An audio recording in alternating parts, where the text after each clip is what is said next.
Hello, good evening, good morning, and good night. If you guys know who Neo GameSpark, I think that's his full name, you would be very familiar with that introduction. I'm sorry to take that from you, dude, but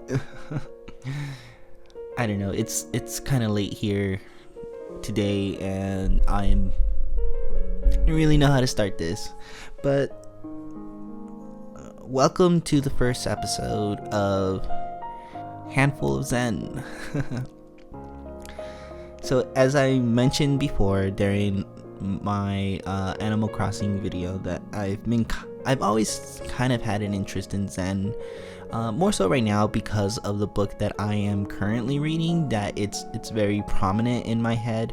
But I think that if you look back at some of my other work, there's kind of like hints of it kind of coming to or trying to surface out of the water. I think I saw this evidently in my Barakamon video, where I was kind of like pleading for a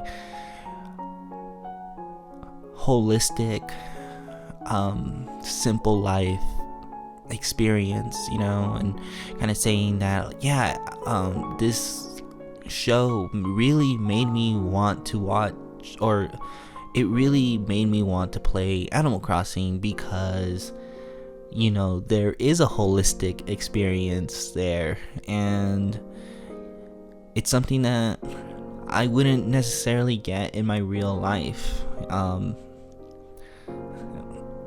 Well, I probably could, but there's just so many varying factors, so much work that I would have to put in without a guarantee success. So yeah, Animal Crossing is basically the shortcut to such thing.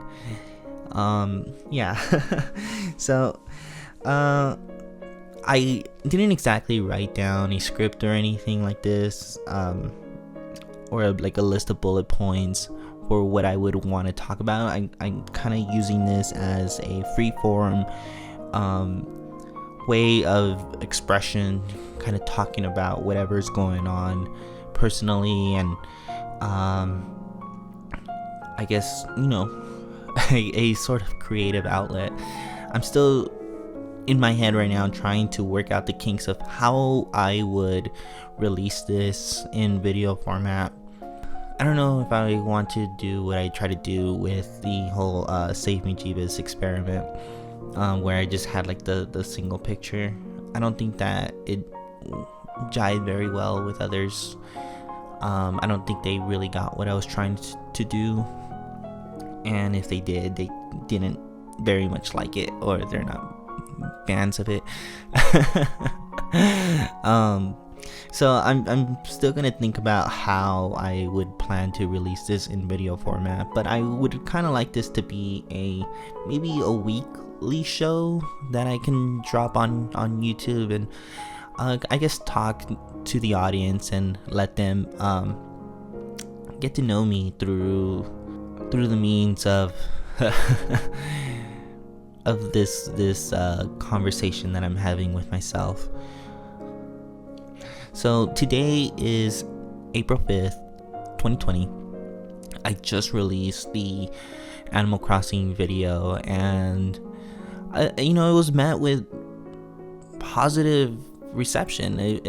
It did well as far as what people said. I mean, I got a few comments on it, which is nice because I hadn't received comments in a bit.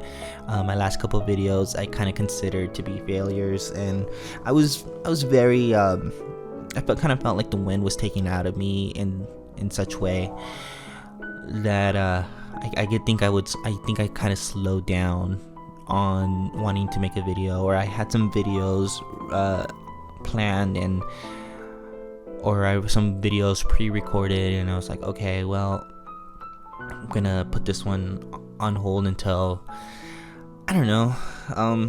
But the Animal Crossing video is kind of interesting because I didn't exactly write it knowing that I wanted to make the video. Like I will, I did the whole thing where I woke up at 5 in the morning or minutes before 5 in the morning, and I played for half an hour, and I like uploaded it. I quickly put it together, I uploaded it, and I tried to go back to sleep. And I mean, I kind of expected to not do so well.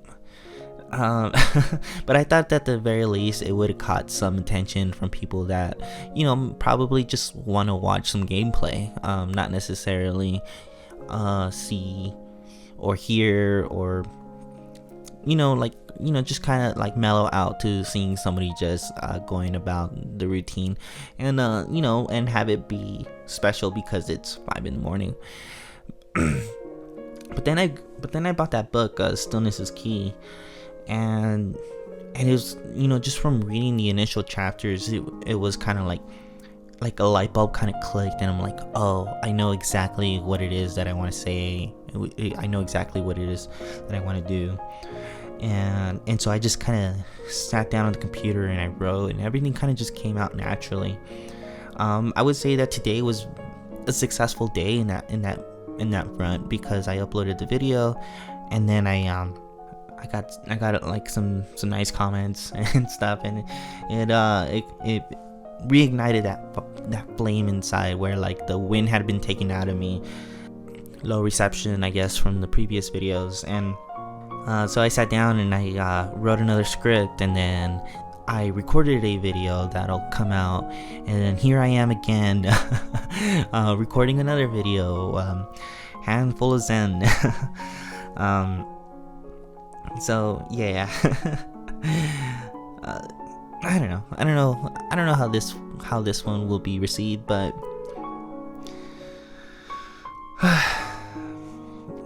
it is certainly a thing.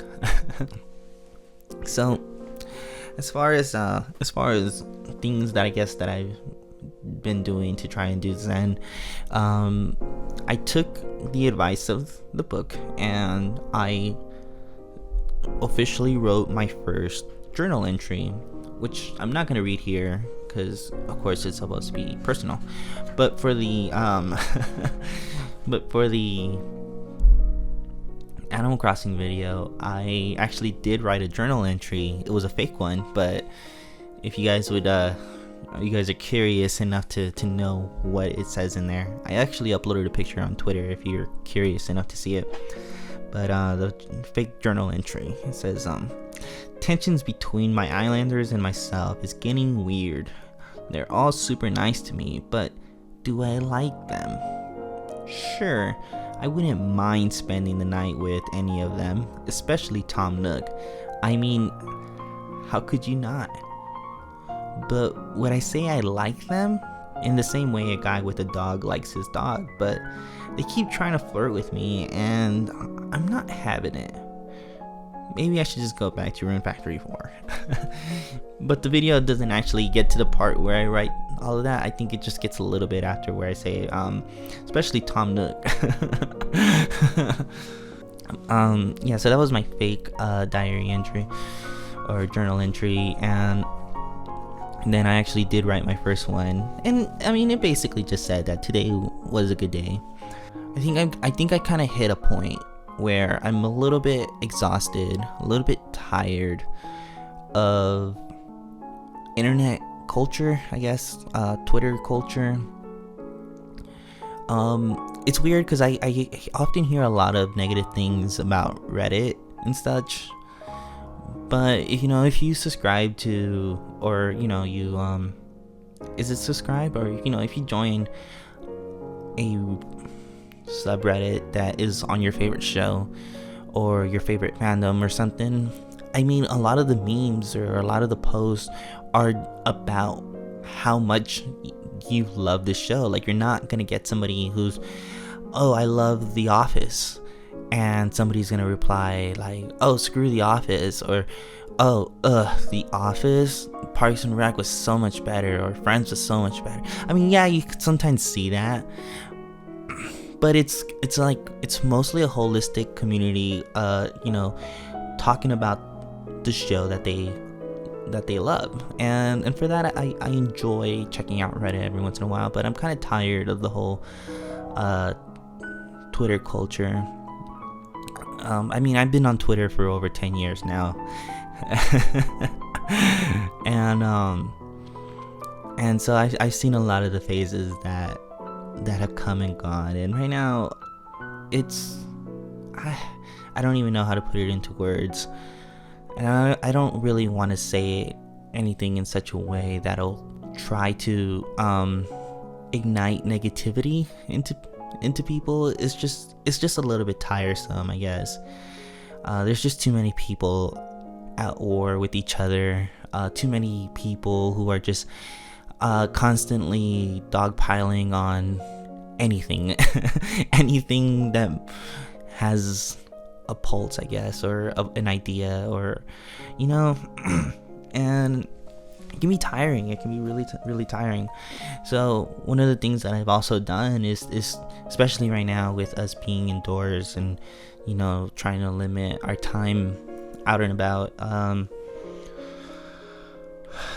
I've tried to monitor my screen time on my phone. Anytime that I kind of feel myself lingering too much on my phone, I try to set it down and walk away from it and go do something else. That's kind of how I've gotten over I want to say now 60% of Stillness is Key done. I've been taking a lot more walks with my pup, and I've been kind of throwing myself into Animal Crossing, and as well as some video games. I pulled out the 3DS again, and I've been playing a lot of Radiant Historia, and such a fantastic game.